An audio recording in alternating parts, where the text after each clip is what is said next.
fermés entre midi et 2. Et c'est comme ça dans les 22 déchetteries de l'agglomération de Grenoble. L'harmonisation des horaires date de plusieurs mois, même si tout le monde ne semble pas informé. Après l'été, je débarrasse un peu chez moi, quoi. Donc je viens jeter du vieux matériel quoi, que j'avais, style matelas, des vieux meubles, placards, trucs comme ça, quoi. Mais bon, d'habitude, je sais pas, c'était pas fermé entre midi et 2, là, je sais pas ce qui se passe.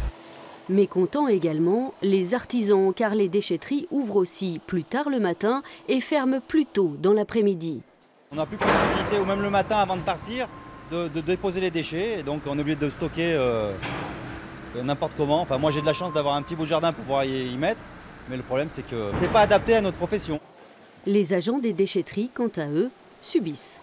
Ils subissent le mécontentement des usagers et ils subissent les horaires que la collectivité leur a imposés du jour au lendemain. Parce qu'il n'y a pas de concertation. On leur a dit c'est comme ça et c'est comme ça, terminé, il n'y a pas de discussion. Alors pourquoi avoir modifié ces horaires ? Du côté de la métro, on explique que ce changement s'est fait dans le cadre d'un vaste plan de réorganisation et de modernisation des déchetteries sur l'agglo. Et l'on promet des adaptations d'ici le début de l'année prochaine. Tout ça est en train de se remanier, mais c'est compliqué, voilà, parce qu'il n'y a pas que le service et les agents métro qui sont en cause, il y a aussi tout le retraitement derrière, c'est-à-dire les liens avec nos marchés, avec tous nos sous-traitants, etc., pour évacuer les rotations des bennes, etc. Enfin bon, il y a des tas de choses qui sont cachées, hein, mais qui sont hélas compliquées.